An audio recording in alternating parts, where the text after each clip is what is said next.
Hello, and welcome to today's podcast. My name is Regina Hopkins, and I'm the Assistant Director of the DC Bar Pro Bono Center. The Pro Bono Center's mission is to provide pro bono legal assistance to DC area nonprofits. Our co-sponsor today is the Center for Nonprofit Advancement, which provides technical support and training for nonprofits in the DMV. Today's topic is Mirror, Mirror on the Wall, a conversation about providing performance feedback to employees. And our guest is Jennifer Bramble, Vice President of Human Resources at Community Health Accreditation Partner, or CHAP. Jennifer is a senior human resource talent and learning and development professional with more than 25 years of experience. She specializes in human capital strategy, development, and change management. Jennifer was formerly with the National Committee of Quality Assurance, where she spearheaded a multifaceted talent development initiative focused on strengths-based leadership development, and where she coached and mentored business professionals at all organizational levels. Prior to that, she served at National Quality Forum as Senior Training and Development Manager. Jennifer holds a BS in Business Management and an MA in Public Administration from Washington Adventist University.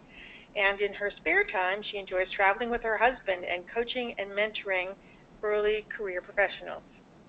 Welcome, Jennifer. Thank you very much. It's a pleasure to be here. So today's topic is revolves around that sort of dreaded annual event, the performance appraisal. As a lawyer and as someone who served as general counsel for a nonprofit organization, I had a particular view of performance appraisals, which was I often thought of them strictly in terms of, and I only really thought of them when the time came to let an employee go. And so you'd want to go down, you'd pull out their personnel file and you'd look at the performance appraisals and make sure you had the documentation in the performance appraisals that would support the termination of the employee. And I think a lot of organizations sort of look at it from that perspective. You know, how do you document someone's performance so that when you have to fire them, you've got the goods on them? And I think, you know, from our conversations, you have a very different view of how to give performance feedback. So, in a nutshell, you know, what's wrong with the annual performance appraisal? I guess I would start with that. So many things, Regina. Well, first of all, I think you sort of hit the nail right on the head when you said just now, actually, the term annual performance appraisal has sort of over the years become synonymous with just delivering bad news.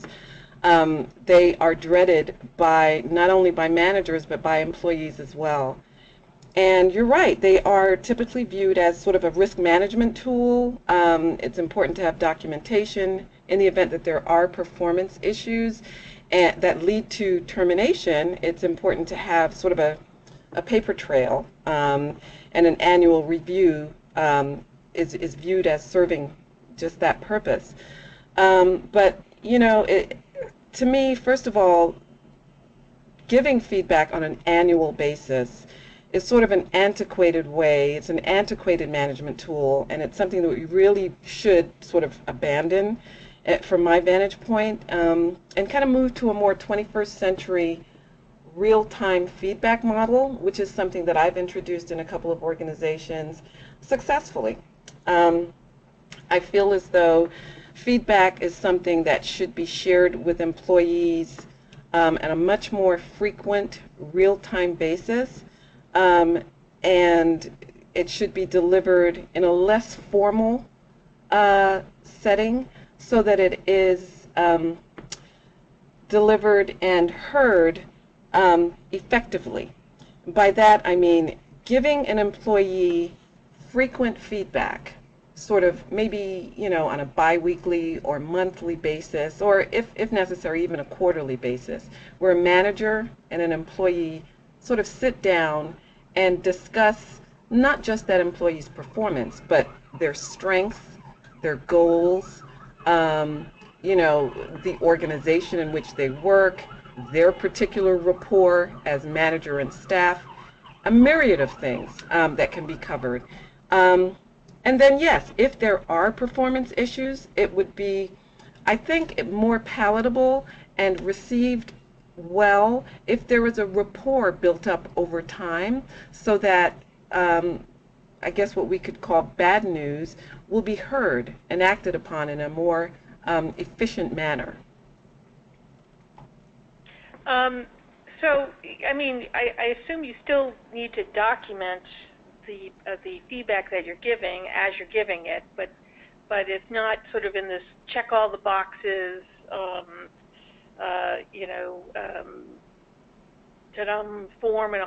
formality than what we typically see with the sort of fill in the blanks performance appraisals. Absolutely. There's nothing wrong with taking notes and keeping a running record of these conversations so that, yes, the risk management factor is still present, but it becomes so much more than that. And then you also, in this real-time kind of less formal structure, you also sort of eliminate that top-down autocratic dynamic that is always present during an annual performance evaluation. A less formal setting allows the employee to also contribute to the discussion and perhaps, share information, and inform the manager of things that they might not be aware of. The other thing, and I know I'm guilty of this as well, and I want you to, is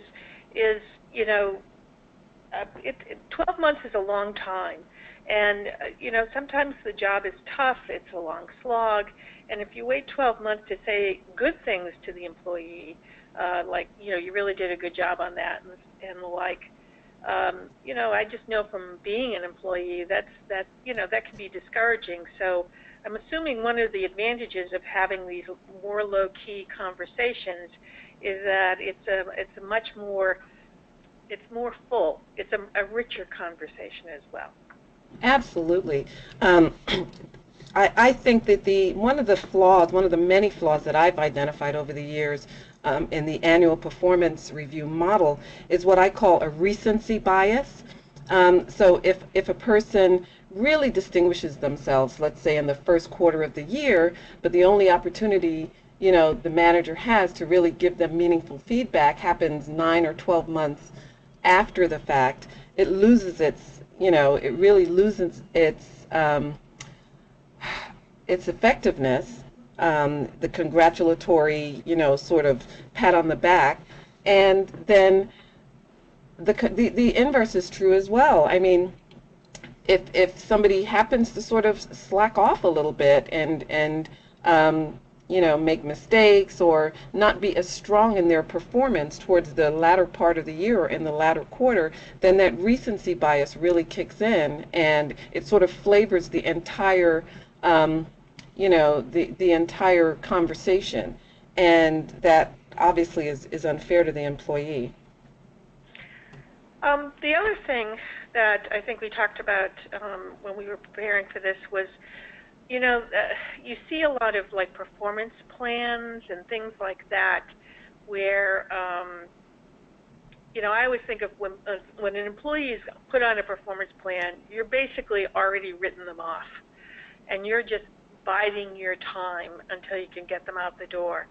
And right. It's very hard at that point for the employee to really turn it around. And Mm-hmm. so whereas an earlier and less high impact feedback would have alerted them to issues before they got to the point where people couldn't stand it anymore. Absolutely. So absolutely. Yeah, I just want to say a little bit about that. I am not a fan, as you can glean by now, of the annual review for just that reason. Giving a person real-time feedback gives them the opportunity to redeem themselves much earlier in the process, turn the ship around, and sort of make whatever course corrections are in order.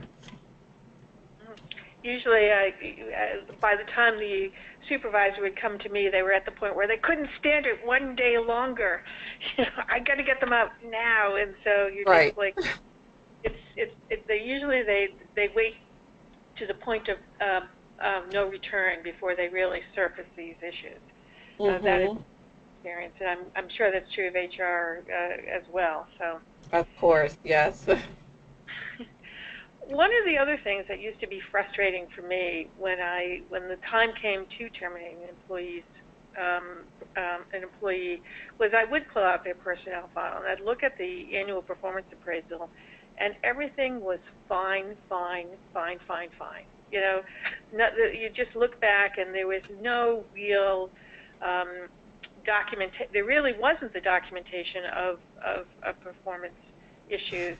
And so, the thing that I wanted to ask you about is how is it, it's hard to do, and I guess the question is how do you give an employee honest feedback, which oftentimes is not always laudatory? Yeah. I think it's really important to, as a manager, be able to do a real assessment of a person's strengths in addition to the areas where they need further development. And I'm a firm believer in playing to an employee's strengths.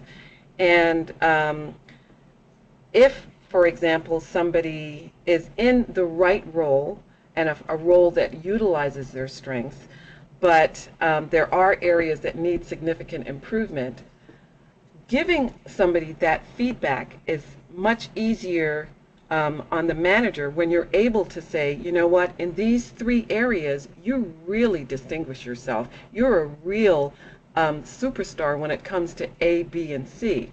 The areas that I'd really like to see you improve on are, D and E. And it's much more palatable when you're being told not just the bad news, but you're being given honest feedback that also includes the areas where you are doing really, really well. I'm a big fan of the sandwich method, and that's what we used to call it years ago, when you start out with a positive and then talk about the things that need to be improved and then end with a positive. Giving the person honest feedback, but couching it in a way that can be heard. And how do you coach how do you get a person to the point where and sometimes the sandwich is thicker than others. Yeah. Got it. So how do you get a manager to the point where they feel comfortable saying things that are not going to make the employee happy? Well, I really believe in transparency, and difficult conversations need to occur, and I think that when you're in a management position, you have to understand that that's just part and parcel. That's part of the deal, right? There are times when you have to have difficult conversations. But again, as long as you're delivering that feedback in a manner that the person can hear and understand, and it should include something positive. It should not just be, entirely negative. And there are instances where people are just in the wrong roles, and in those situations, I think it's in everybody's best interest, the employee, the manager, and the organization, where the person is coached and told, I see your strengths as X, but we have you in this role that really does not utilize that, and you're just not in the right role. Perhaps there's another role in the organization that we can move you to, but we're doing you a disservice right now and pretty much setting you up for failure, having you, in a role where you're just not able to utilize your strengths. One of the situations, and I had an administrative assistant at a prior place where I worked who was fabulous. I mean, she was great. People loved working with her. She was incredibly efficient. She made me look great. She anticipated what people needed. She was very quick at getting it done. It was done with incredible accuracy. I mean, she was just terrific, except that she was late every morning, And so I think at some point I realized I was either going to have to live with the lateness or live without the skills. So how do you deal with when you have someone who's actually a really good employee, but they have one or two, I mean, they are who they are. Their personality is not going to change. And so, if they can't, they're never going to do X. So how do you balance that and deal with those situations where you have someone who's, hitting it on 9 out of 10 cylinders, if you will, and it's just that one that, that's the way they are. And I've learned to live with it, but I was never sure if that was the right thing to do. Well, I think it's a judgment call that managers have to make, and you have to really look at and balance what's really important. And if that person, the areas where that person is really demonstrating strength, if that is something that by far outweighs the person's deficiencies, then by all means, just suck it up and live with it, and maybe even try to compensate for it. I believe, as I said earlier in this discussion, in playing to a person's strengths. And if I have somebody in a role who is really excelling and utilizing their strengths and is passionate about what they're doing and bringing their A game every single day, and falling down in other areas that are really not critical to their particular role, I turn a blind eye to it. I really do. And I consider that person a high performer, and I consider myself lucky to have them. And so you don't constantly, like when you're doing, let's suppose you are at a place where they still have written performance appraisals, I just stopped bringing it up. I would mention it, but I would stop like dinging her for it because it was what it was, and I had learned to live with it. Absolutely. Yeah. Absolutely. Now, there are situations where, I also believe in the old adage, high tides raise all boats, right? So there are situations where you can sort of coach a person to the point where they're actually improving their weaknesses without even realizing it. And I'll give you an example. If that person that's really stellar in their customer service and in their accuracy and their people skills, etc., is coming in late every day, and you just really underscore your appreciation for the things that person is doing well, and then gently mention, but you know what, it would be great if you could get in a little bit earlier, just emphasizing the things that you really appreciate about that person can very often impact those areas of weakness as well. Mm-hmm. The other thing that I personally struggle with is when you have a really good employee. I have someone in particular that I'm thinking about right now who works for me, who's worked for me with about 8 or 9 years, and she's terrific. And I'm running out of ways to say that, or it's sort of like, oh, you're really terrific. And I'm trying to figure out how do I continue to incentivize someone who's a strong performer. I mean, we tend to focus on giving feedback to the weak performers, and I think, it's like 99% of the performance feedback goes to 1% of your employees who are real problems, who have real problems with performance. And, I just feel like I don't give the energy or effort or thought or creativity to feedback to my strongest employees. It's almost like you figure they'll take care of themselves. Exactly. So, how do you do that? How do you praise people as well as ding them? Well, the thing is, again, going back to my earlier comment about ridding ourselves of the antiquated performance management model, that annual appraisal model. The purpose of giving feedback is not just, we've kind of made it synonymous with delivering bad news and letting people know when they're falling down on the job. And it really should be, a manager's responsibility is to keep employees engaged, inspired, and developed. And I do believe that high performers, first of all, I do not believe that all employees should be treated equally. I believe that high performers should be treated in a way that lets them know they're high performers, because the quickest and easiest way to demotivate a high performer is to treat them like everybody else. So I am never shy about visibly treating high performers like high performers, giving them perks, allowing them to leave early, giving them flex time, flexible work arrangements, spot bonuses, and not being shy about it, because it can also serve a dual purpose of motivating those that might not be performing to their full potential. But also in the feedback model that I'm describing, where you're meeting with people consistently, maybe bi-monthly or monthly, letting them know verbally, what stellar performers they are, and giving them, mentoring and development opportunities that are reserved for the high performers.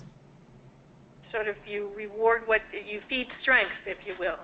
Absolutely. Feed strengths. You're absolutely right. If you were to sort of summarize, what would be the 2 or 3 takeaways, or 1 or 2 takeaways for people when they're providing feedback? I know that one of them is do it more frequently and in less pressurized situations. Yes. What else? What other, sort of 1 or 2 things would you add to that list? I would say do your very best to identify a person's strengths, figure out what it is they're passionate about in their work, and give them more of it. And don't shy away from treating high performers like the superstars that they are. And be honest. That's my... And be very transparent. Yes. Very honest, very transparent. As the lawyer who's had to deal with the fallout, that would be my takeaway is, people are entitled to your honesty.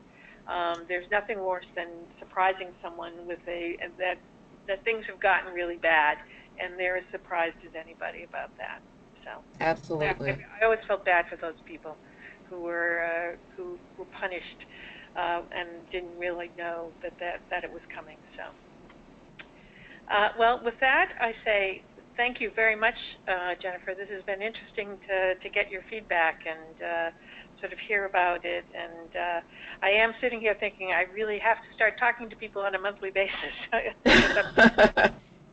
I'm not necessarily good on that one either. So thank you for that prodding. So absolutely. And it was a pleasure talking to you. It's been my pleasure. Thank you so much, Regina. Thank you. Bye-bye. Bye.